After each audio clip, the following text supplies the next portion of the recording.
Okay, so a couple people got excited about our rollout of Vivek Ramaswamy's Ohio Gun Owners Survey signing. So in this video, I'm just gonna lay out a little timeline of events so that you guys can see things from where I'm quarterbacking them on behalf of OGO's membership. Current membership, that is, nobody else. So back in late November, early December maybe of last year, I got invited with a couple of other people to go to Vivek's house to talk with him about ways that he could solve the problem that they had identified in connecting to the grassroots. And because I'm a grassroots guy who pays attention to these things on a professional level, I agreed to go along because I definitely had some thoughts about it. OGO's membership has been highly divided on the gubernatorial primary ever since Donald Trump rolled out his endorsement of Vivek. Because Trump's past picks for Ohio, take for example Congressman Mike Carey, have been a disaster. As Trump himself has now found out, Carey is a total scumbag rhino who just this year voted to restore Obamacare. Just last week, Carey joined the Democrats to vote against Trump's ending of the temporary protected status for Haitians. He is a total loser. So OGO's people have been divided on this gubernatorial primary, highly suspicious, and I think they have every right to be. So anyway, I went to Vivek's house at his invite. I think it was on December 10th, right around there, to talk about his concerns about the ability to connect with the grassroots. But here's the deal. I know that when I'm invited to the kinds of places that have gates and housekeepers and chefs and stuff like that, that I'm not being invited because of my incredibly charming personality. It is incredibly charming, but it's not that. I'm there because I represent a political voting bloc of Ohio's best, which is you guys, OGO's membership. OGO is the political powerhouse of grassroots organizations in Ohio, bar none, because we are not beholden to the political class. And sometimes you get invited to things like this because they want to give you a taste of access to try to co-opt you without giving you anything at all. So when I go there, I don't make any promises to them because that would be betraying you guys, our membership.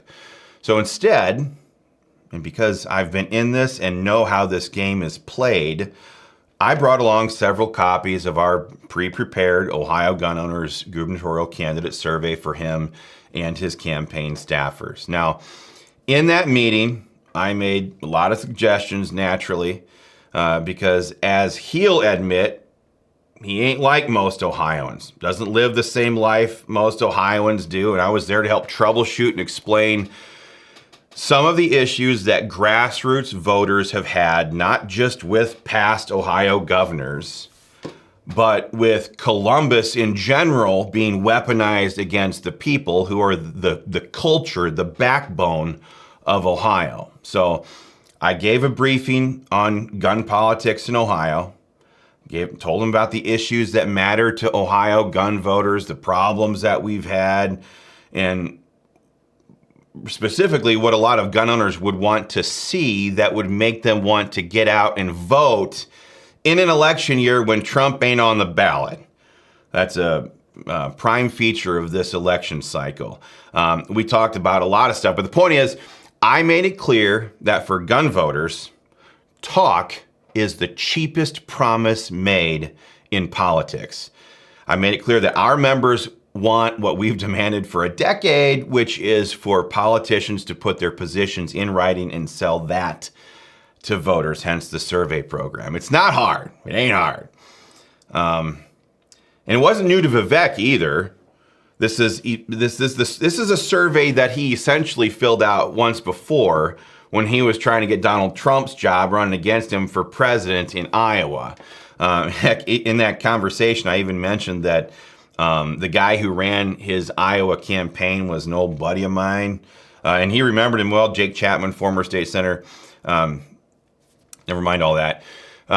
the point is, he had already filled out this survey once before, and the best gun owners in the state are sick and tired of campaign rhetoric, and we just want it in black and white. But let me just add this too, because this is a core belief of ours here at Ohio Gun Owners. We view you as the main characters in the story of Ohio. You're the main characters in the story of Ohio because you built this state. Your parents, your grandparents, your great-grandparents, your families going all the way back to Simon Kenton pioneering the Ohio wilderness. You guys are the story of Ohio. So when I go into meetings with people, with politicians and all their staff, or billionaires with housekeeping staff and chefs and things like that, I keep my guard up because most politicians view themselves as the main characters of the story. Their political career track, their rise to the top. They view themselves as the main character in the story because by and large, most politicians view themselves as knowing how to run your life better than you do. I've met very few politicians who don't think that way. And when it comes to our survey program, we don't make exceptions for this politician or that politician. We don't care who endorses them because those people, they won't be in the room. Those people who endorse them, they won't be in the room when bills hit their desks, or when lobbyist groups come to their offices, or when the media is pounding on them to veto a gun rights bill or sign a gun control bill. So we started this process early in December, late November, December of last year, and then we gave it some time. Gave it to him in person, gave it to his campaign manager in person, right there at Vivek's dining room table. Then we gave it some time. I texted the campaign manager to follow up on the survey. He replied by sending me a video that he wanted us to put out on our social media channels. We don't do that. We can't do that. And we certainly don't start drawing attention to candidates without a signed survey. So we kept the line open again in early January, again in early March, then in mid-March. And I think in mid-March, he said that he'd check and he'd get back to us. He never did, but then he suggested that I should start telling everyone how bad Amy Acton would be, blah, blah, blah. And texted him the survey again, and then radio silence. So I switched to Vivek directly. I texted him the survey link in, I think, mid-March. It was mid-March. I restated how he already took a similar one in Iowa when he was running against Trump, and then we got nothing. And then it went a little haywire. Instead of filling out the simple 8-question survey and embracing the grassroots as a change agent, Vivek instead turned to the swamp and held an event with Buckeye Firearms Association and the NRA, announcing their endorsement of him. Now, in Ohio politics, the BFA NRA endorsement is as valuable as toilet paper because that's how strong it is, and that's how widely distributed it is. BFA NRA endorsed DeWine, they endorsed Kasich, they endorsed a slew of state legislators who all sponsored red flag gun confiscation laws and a slew of other gun control bills. And I even caught Buckeye Firearms Association going into the press conference with Mike DeWine to announce his gun control plan rollout after the Dayton shooting in 2019. Many of you probably remember that video. So that's where he leaned into. Now, don't get me wrong here. Their endorsements are not meaningless, but their endorsement is the seal of approval for the establishment. It's their promise to the politicians, not the politicians' promise to the people. It's their promise that those organizations will run interference for whoever needs protection from gun owners as long as they get their seat at the table. That's the way it's worked here for the decade that I've been quarterbacking gun rights in Ohio. So let me just put this into perspective for a second. At this stage in this process, it is already the final hour of the Republican primary campaign. The final hour of the primary campaign starts the day that early voting starts, which was April 7th. So it's final hour now in this timeline. But we are not about to let our members get screwed over by those total political hacks. So that day of the BFA endorsement, we put out a reward. I think it was April 14th. A week into early voting, we put out a reward for anyone who could get Vivek to sign our survey by offering a free Glock 19. Actually, it was going to be whatever Glock you wanted if they got it on video. And boy, did that work. For all of you who tried, I'm grateful. I'm thankful that you did. And I so badly wanted to give you that Glock. That was going to be the highlight of my year. But anyway, it worked. That was on the 14th. A week into the final hour of this primary election campaign, when early voting had started, several days later, it worked, and after videos started swarming social media of just awesome gun owners asking Vivek very politely to sign the survey, and Vivek in turn treating OGO guys very condescendingly, his campaign staff emailed Vivek's survey into our office on a Friday.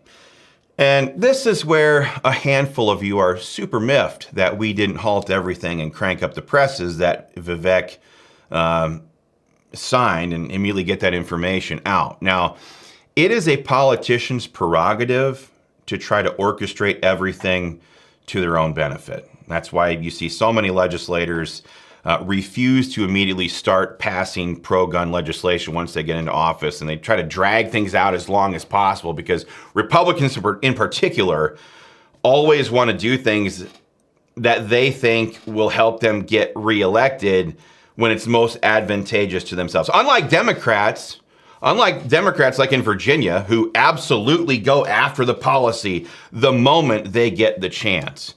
So it's these politicians' prerogative to do that. But there's other things at play that they don't get to call the shots on. My wife went into the hospital on the 14th for what became a 9-day stay that ended in our baby being born at 29 and a half weeks. And our little girl is still struggling now. So that's one factor, but there's another one here. I gave the same survey to Casey Putsch on January 13th. January 13th, over a month after I gave it to Vivek at his dining room table. Casey Putsch read the survey and signed it immediately, maybe 45 seconds after I gave him the survey. You know when we released Casey Putsch's survey? Again, he signed it January 13th, a month after we'd given it to Vivek. He signed it January 13th. We released it on March 19th. March 19th, over 2 months later, in order to give Vivek time to sign his. One thing that I think some of you should consider too is this, if you care to discern. We never put any restrictions on Vivek releasing the survey. We never put restrictions on Putsch either, for that matter, and we never put restrictions on Vivek. He could have very easily snapped the picture that he sent us of the survey after it was completed, and he could have put it up on X. He could have put it up on his social media accounts. His campaign manager, Jonathan Ewan, he could have tweeted it out. Vivek just dumped $25 million of his own money into his campaign. He could have hired one person to make sure that all of their surveys were tweeted out, but he didn't. And the question is, why didn't he?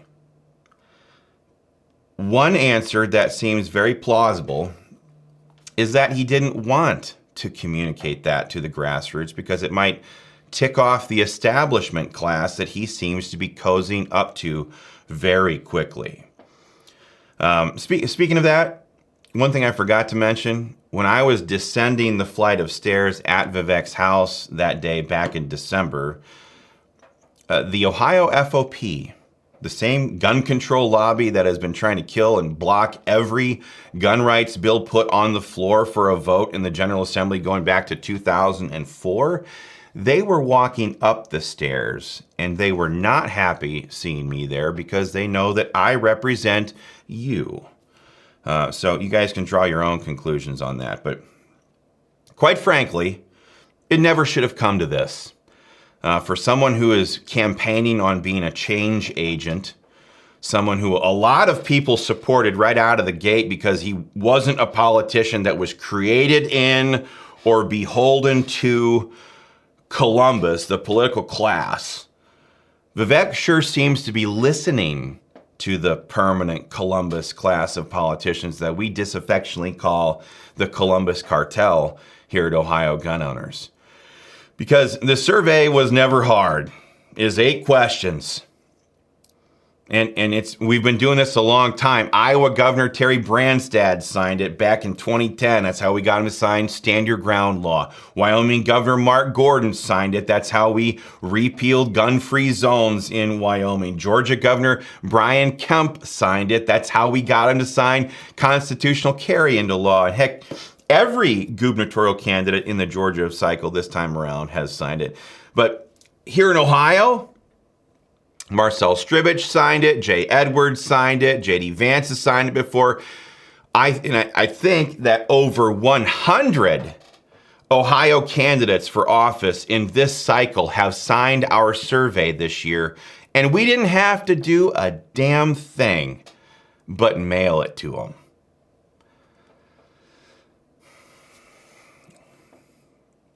Unlike some, we don't think the politicians are better than you. We don't believe in politicians thinking that we work for them and not the other way around. Again, we believe that the people of Ohio are the main characters in the story of Ohio. So when you get all worked up about us being a day or two late, getting to Vivek's survey in the final hour, go ahead and save it. Ask yourself why it took so long, why it took so much effort, why they didn't release it themselves when they could have, and why it took so many months to sign what others do without blinking an eye.